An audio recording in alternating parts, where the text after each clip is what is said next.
Hi guys, to this video guys, magluluto tayo ng balbakwang baka. Yes guys, balbakwang baka. Yan, oil. Kunti lang oil guys kasi ano na yan, mataba na yung baka. Ano ito, powder?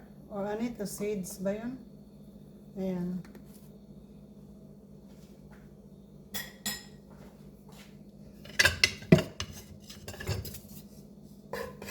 Igisa-gisa lang natin guys.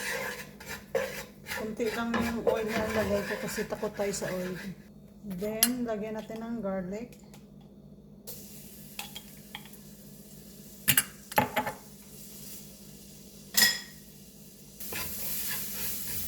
Ayan, takas ng apoy natin. Naan natin yung apoy natin. Nasusunog na yung ating. Then, stir onions.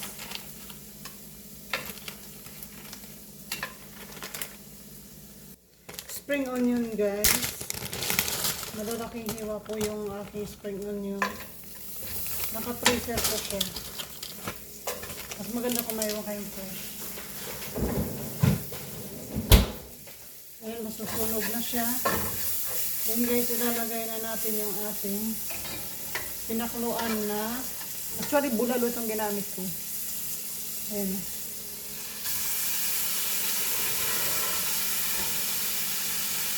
Bulalo to guys.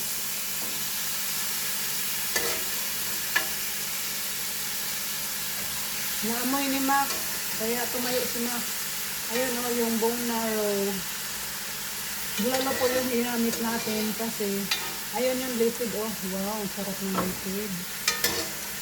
Tapos may sabaw po siya guys. Yung sabaw niya po is gagamitin po natin dito.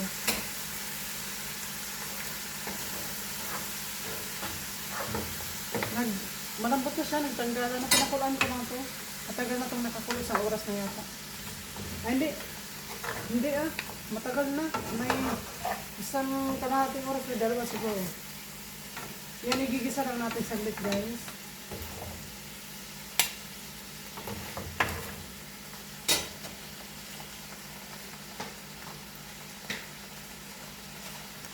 Nakalimutan ko yung tomato paste. Igisa dapat ang tomato paste doon sa garlic.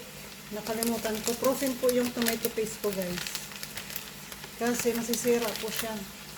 Hindi po ako masyadong ano sa ano.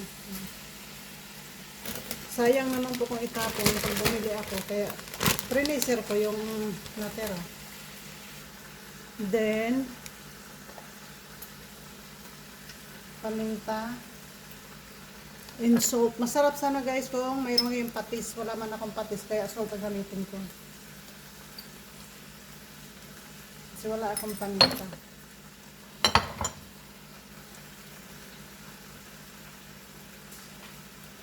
Then peanut butter.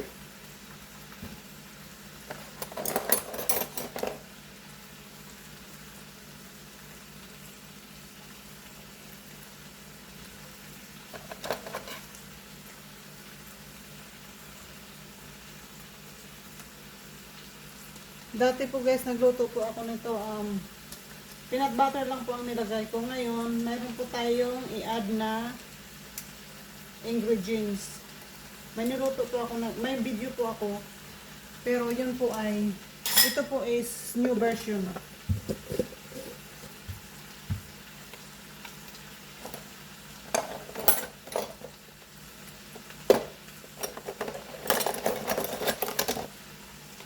Ito po guys, pineapple chunk or tidbits.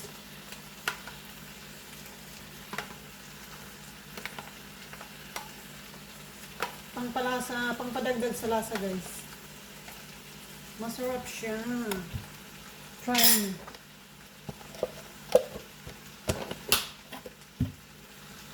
So yan na guys, hahalo-haloin na natin. Parang ang dilim ano. Tignan natin.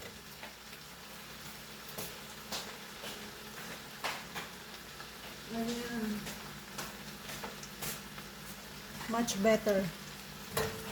Better. Tingnan nyo guys, ang sarap ng ano.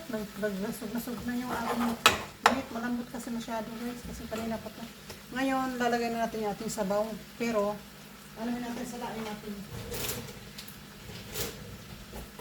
Sasalain natin guys yung sabaw kasi may ano to, may vegetables. Lagyan ko ng vegetables. Mas lalong masarap to guys kasi may ano siya. May timpla na yung sabaw. May celery, may cabbage.